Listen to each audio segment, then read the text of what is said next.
guys, Manifest here. So today we're gonna talk about how to draw Deathstroke and how this all works. And before I jump into actually talking about it, I know I uploaded a video of just the sketch I did first. But this is the sketch and the shading put together just so it's easier, and I'll probably get rid of the other video just to make it easier for everybody.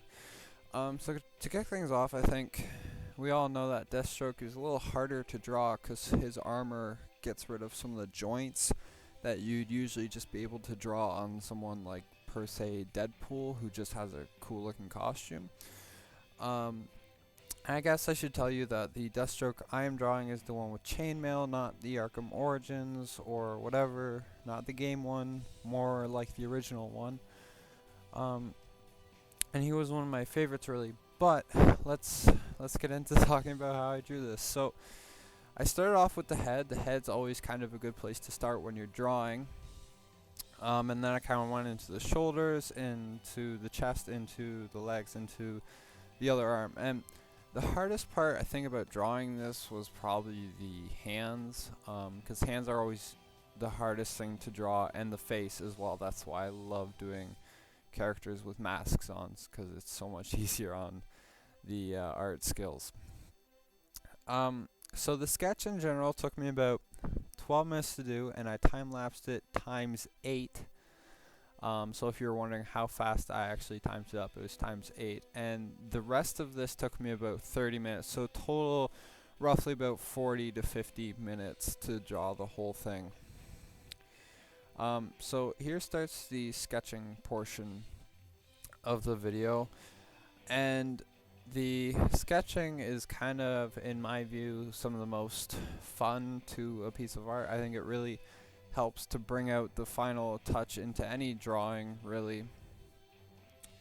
And I get a kick out of it too. I love sketching, and I could sketch for hours and hours if you put me to it.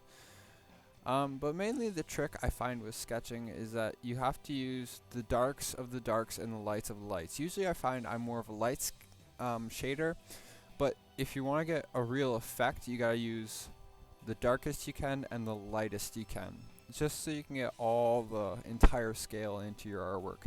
And in the end, it'll look very good if you do it properly.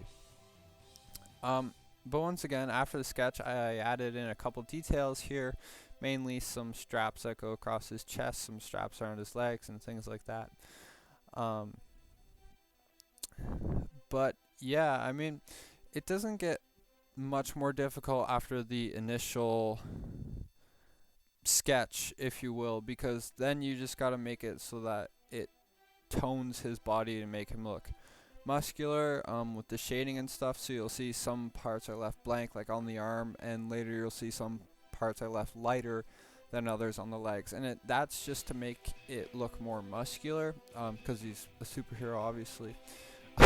And superheroes are supposed to be muscular. Like right there's white left on the arm, and that's kind of to add depth, if you will, to artwork, because what's the fun in doing a full-fledged piece of art that doesn't look 3D? The coolest pieces of art by far are the 3D ones.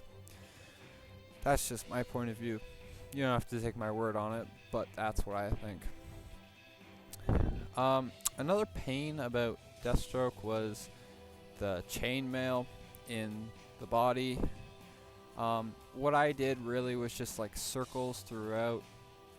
It's really not that difficult. It's just repetitive and kind of annoying to do.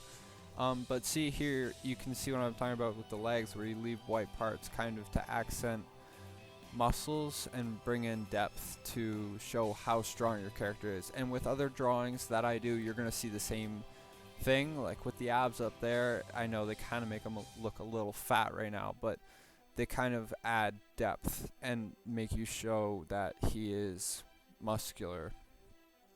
But yeah, here we go with the chainmail. I kind of just did circles all the way through, which looks good. But like I said, it's very much a pain. And then after, to get even more effect on the chest itself, you can do some shading on certain parts, like I'm doing here, just to add, obviously, more detail, more depth to your artwork, just to make sure that it's really all that you can get out of a single drawing. Now I think that's all I gotta say about that, adding some finishing touches on here in the last part. I'll probably leave you with some music in the end. If you liked what you saw, please give the video a thumbs up. If you have any comments or anything you want me to draw, leave it in the comments. Feel free to subscribe. Every subscriber counts. That's all I gotta say about that, guys. See you in the next video. Manifest out.